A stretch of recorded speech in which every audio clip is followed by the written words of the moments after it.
เกิดมามีค่าเหมือนกันทุกคนฐานะมั่งมียากจนล้วนแต่เป็นคนเดินทางเริ่มจากจุดศูนย์แต่ต้นทุนมาบ่เท่ากันคุณค่าความเป็นคนนั้นสำคัญความงามน้ำใจลิขิตขีดไว้มีภัยอยากเกิดมาจนโชคดีได้เกิดเป็นคนดิ้นรนสู่ชีวิตไปสองมือสองขามีหูมีตา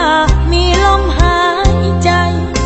ชีวิตเลือกเกิดบ่ได้ต่างมีจุดหมายปลายฝันทุกคนคนยอมหักคนอุทิศตนยอมเสียสละส่วนสู่ผู้ที่ด้อยกว่าให้ความเมตตาเป็นบุญกุศลเด็กด้อยโอกาสยังขาดปัจจัยหลากล้นเอื้ออาทรพวกเขาจากคนท่านก็คือคนเปี่ยมด้วยน้ำใจจะอยู่แดนใดจิตใจผูกพันบ้านเฮาเด็กน้อยบ้านหน้าป่าเขาห้องเฮียนหลังเก่าเจ้าเป็นจังใดฝากคำห่วงหาส่งมาหยดหนึ่งน้ำใจช่วยเหลือส่วนเสื้อเฮาได้สุดแสนภูมิใจเกิดร่วมเผ่าพันธุ์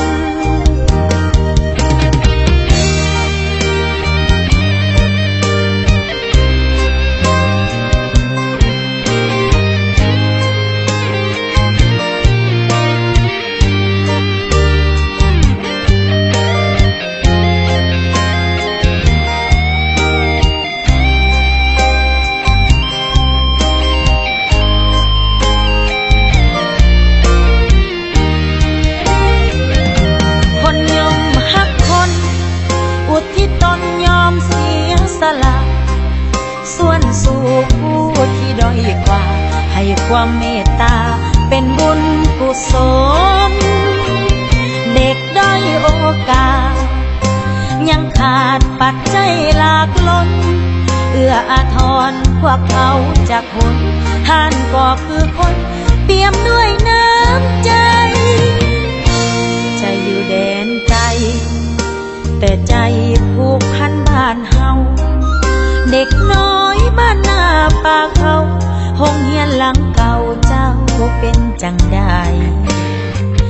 ฝากคำห่วงหาส่งมาหยดหนึ่งน้ำใจช่วยเหลือส่วนเสื้อเฮาได้สุดแสนภูมิใจเกิดร่วมเผ่าพันธุ์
ชีวิตเกิดมามีค่าเหมือนกันทุกคนฐานะมั่งมียากจนล้วนแต่เป็นคนเดินทางเริ่มจากจุดศูนย์แต่ต้นทุนมาบ่เท่ากันคุณค่าความเป็นคนนั้น สำคัญความงามน้ำใจลิขิตขีดไว้มีภัยอยากเกิดมาจนโชคดีได้เกิดเป็นคนดิ้นรนสู่ชีวิตไปสองมือสองขามีหูมีตามีลมหายใจชีวิตเลือกเกิดบ่ได้ต่างมีจุดหมายปลายฝันทุกคนคนยอมหักคนอุทิศตนยอมเสียสละส่วนสู่ผู้ที่ด้อยกว่าให้ความเมตตาเป็นบุญกุศลเด็กด้อยโอกาสยังขาดปัจจัยหลากล้นเอื้ออาทรพวกเขาจากคน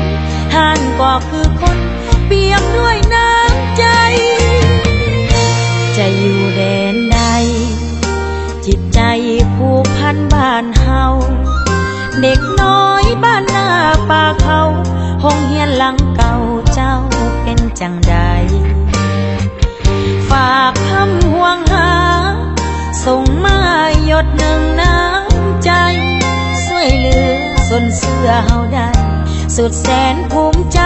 เกิดร่วมเผ่าพันธุ์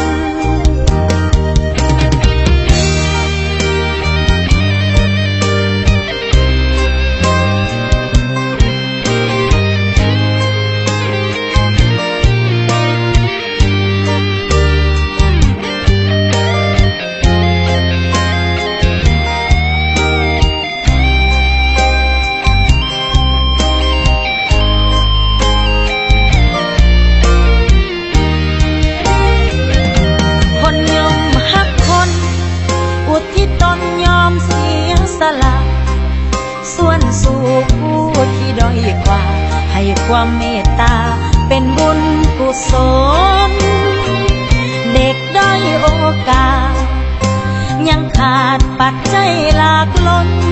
เอื้ออาทรพวกเขาจากคนท่านก็คือคนเปี่ยมด้วยน้ำใจใจอยู่แดนไกลแต่ใจผูกพันบ้านเฮาเด็กน้อยบ้านหน้าป่าเขาห้องเฮียนหลังเก่าเจ้าเป็นจังใดฝากคำห่วงหาส่งมาหยดหนึ่งน้ำใจช่วยเหลือสนเสื้อเฮาได้สุดแสนภูมิใจเกิดร่วมเผ่าพันธุ์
ชีวิตเกิดมา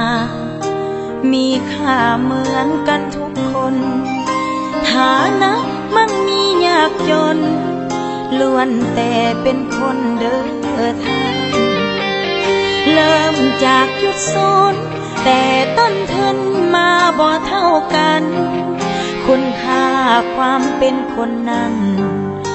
สำคัญความงามน้ำใจ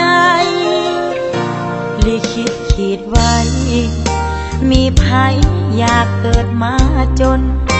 โชคดีได้เกิดเป็นคนดิ้นรนสู่ชีวิตไปสองมือสองขามีหูมีตา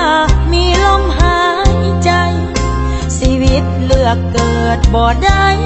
ต่างมีจุดหมายปลายฝันทุกคนคนยอมหักคน